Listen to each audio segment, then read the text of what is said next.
अल्लाह के महबूब सल्लल्लाहु अलैहि वसल्लम ने इरशाद फरमाया, जब मैं दोज़ख और जन्नत सैर की तो सबसे ज्यादा मैंने दोज़ख में तादाद जो देखी वो औरतों की देखी। पूछा गया किस लिए, इसकी खास वजह क्या है? तो मेरे आका ने फरमाया कि औरतें लान तान ज्यादा करती कि सारी जिंदगी शौहर उनको कमा कर खिलाता है, अगरचे वो कहीं भी जलील होता रहे, लोगों से लड़ता झगड़ता रहे चार पैसों की खातिर, खुद भी बुरा बोले, दूसरों से भी बुराइयां सुने, सर्दी गर्मी को सहे, रात और दिन ना देखे, इसके बावजूद भी वो एक पल में अपनी जुबान से ये कह दिया करती हैं कि पूरी जिंदगी में हमें कभी इस आदमी के पास चैन नहीं मिला, हमने इस घर में देखा ही क्या है, तुमने हमारे लिए किया ही क्या है। ये जुमले के, सिर्फ एक जुमले की खातिर, सिर्फ इस जुमले की वजह से मेरी माँ बहनों सोचो, तुम्हारे लिए तो बहुत कुछ नसीब है। अल्लाह के महबूब की बेटी साहबजादी हजरत फातिमा को देखो और फातिमा की कनीजों को देखो कि उनके शौहर घर से जब निकलते थे राशन और रिज़्क कमाने के लिए तो इतना भी लेकर नहीं आ पाते थे कि कुछ आज खा लें और कल के लिए बच जाए, बल्कि उस दिन भी सही से पेट नहीं भरता था। इसके बावजूद भी मियाँ बीवी दोनों खुश रहकर अल्लाह की रजा में अल्लाह के सजदे किया करते थे। और जब शौहर बाहर निकलता था तो बीवी दुआ करती थी कि अल्लाह मेरे शौहर को इतना रिज़्क अता करके कम से कम मेरा पेट भर जाए और मेरे बच्चों का पेट भर जाए। कभी शौहर से ताना कशी ना की, शौहर कभी भी ये कोशिश नहीं करता कि मेरी बीवी बच्चे किसी के मोहताज रहें। मेरी माँ बहनों, ये जुमला हकीकतन तुम्हें जहन्नुम की तरफ ले जाने वाला है। जब निकाह होता है तो उससे ये कबूल कराया जाता है कि इतना मेहर वो तुम्हारा अदा कर देगा और अलावा नानो नफका के, नान कहते हैं रोटी को, नफका कहते हैं अखराजात और खर्चों के लिए, उसमें शामिल है तुम्हारा कपड़ा, तुम्हारा खाना, तुम्हारा रहने का मकान। जेबर शामिल नहीं है, क्योंकि जेबर जो है वो खर्चे में नहीं आता। शौहर अगर इस लायक हो तो बीवी को जेबर बनाए, खूब आरास्ता करे, उसे सजाए जेबर से। अल्लाह ने औरतों को जेबर हलाल फरमाया है, मर्दों को हराम फरमा दिया सोना। आज हमारे कितने मर्द ऐसे हैं जो सोने की चैनें और अंगूठियां पहने रहते हैं। एक बात और बता दूं नौजवानों को, जो अंगूठी सोने की और चैन पहने रहते हैं, अगर वो 1 साल पहने रहे तो 1 साल तक गुनाह में मुब्तला रहे। बेशक रोज बराबर जब तक पहना उन्होंने और जब तक उतारा नहीं, बराबर उनकी जिंदगी में गुनाह लिखा जाएगा। ऐसा नहीं है कि एक मर्तबा पहन लिया और पहने हैं तो एक गुनाह हो गया, ऐसा नहीं है। जब तक कि उंगली में अंगूठी सोना रहेगा मर्द के, या गले में सोने की चैन रहेगी, तब तक वो गुनाहगार होता रहेगा। तो सोना औरतों के लिए बनाया गया है, चांदी मर्द पहन सकता है सिर्फ 4.5 माशा तक, और अंगूठी की शक्ल में। और अंगूठी भी हो तो उसमें एक नगीना हो, यानी एक नंग वाली हो, 4-5 नंग भी ना हो, ये शर्त है।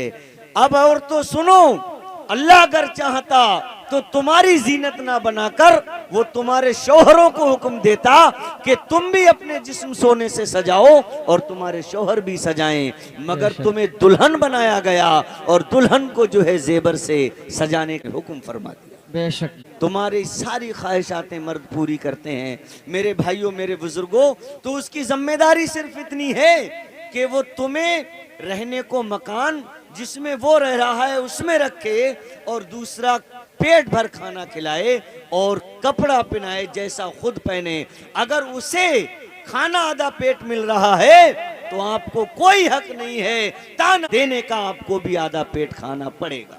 बीवी पर शौहर के कितने हक हैं? फरमाया गया बहुत हक हैं यूं तो, मगर मैं एक बताता हूं जिससे तुम समझ लेना।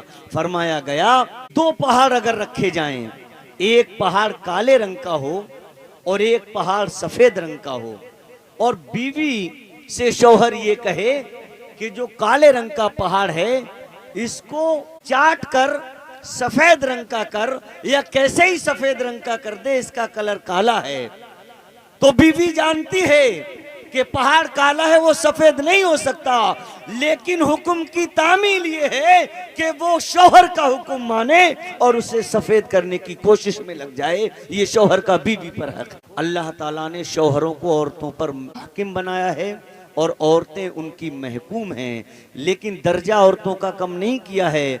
मेरी माँ बहनों, जब घर बैठे तुम्हें खाना मिले, जब घर बैठे तुम्हें हर नेमत अल्लाह दे, रोटी दे, कपड़ा दे, खाने की अच्छी चीजें दे, तुम्हारा शौहर लेकर आए, तो तुम्हें क्या जरूरत पड़ी है कि इधर उधर सारी चीजें खरीदती फिरो या लेने जाओ।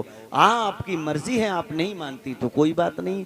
हाँ, शौहर की भी पकड़ होगी। अगर शौहर फौकियत रखने के बाद अपनी बीवी से ये कह दे कि मैं घर बैठा हूं, जा जो तुझे चाहे जैसा कर, तो फिर अल्लाह बीवी से नहीं पूछेगा, बल्कि मैदान महशर में उस शौहर पर बहुत कड़ी सजा उसे दी जाएगी। मेरे भाइयों, मेरे बुजुर्गों, औरतों को ना शादी में जाने को मना फरमाया, ना बाजार जाने को, लेकिन शर्त यह है कि वो जाए तो अपने शौहर के साथ जाए, जाए तो अपने बेटे के साथ जाए, जाए तो अपने वालिद के साथ जाए।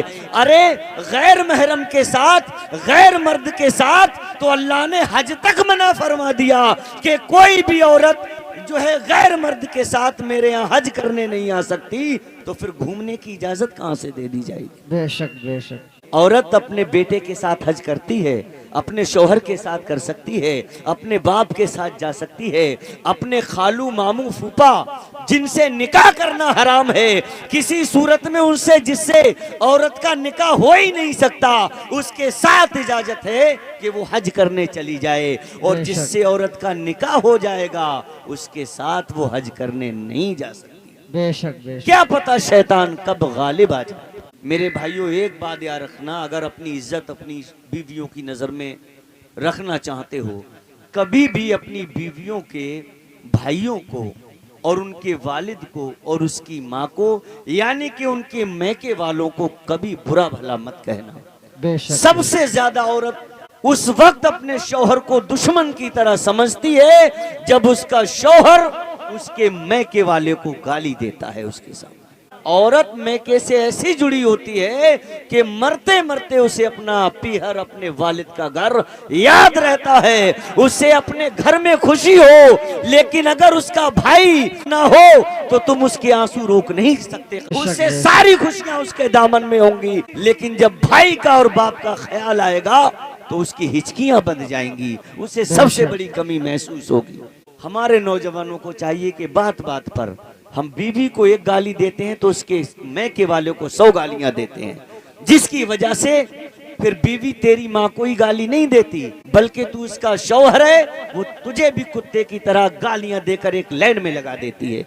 जाने कितने लोगों को तुमने देखा होगा, मैंने भी देखा है। तो उस इज्जत से बीवी से बात करो, सही तरीके से बात करो, उसकी बात उस तक रखो, उसके मैके वालों तक कभी मत पहुंचा। जब बाहर से कोई चीज लाओ तो जब तक तुम्हारी माँ हयात है, बेहतर तो ये है कि हर चीज खाने वाली हो या पीने वाली अपनी माँ के हाथ में ला के दो, क्योंकि माँ को उस वक्त तकलीफ होती है कि बेटा जवान होने तक अम्मा अम्मा पुकारता रहता है, अम्मा पैसे कहाँ हैं, अम्मा कपड़े कहाँ हैं, अम्मा यहाँ जाऊं, अम्मा वहां जाऊं, अम्मा अम्मा पुकार कर वो जवान होता है, 22 साल की उम्र पाता है, 18 साल की उम्र पाता है। लेकिन एक निकाह होने के बाद जब वो हर बात में बीवी बीवी पुकारने लगता है तो माँ को थोड़ा झटका लगता है। जो बेटा सोते सोते अम्मा अम्मा कह के सोता था, जो बेटा जो सुबह को जागकर अम्मा अम्मा कहता था, आज उसकी जुबान पर माँ का अल्फाज नजर नहीं आता, माँ को तकलीफ होती है।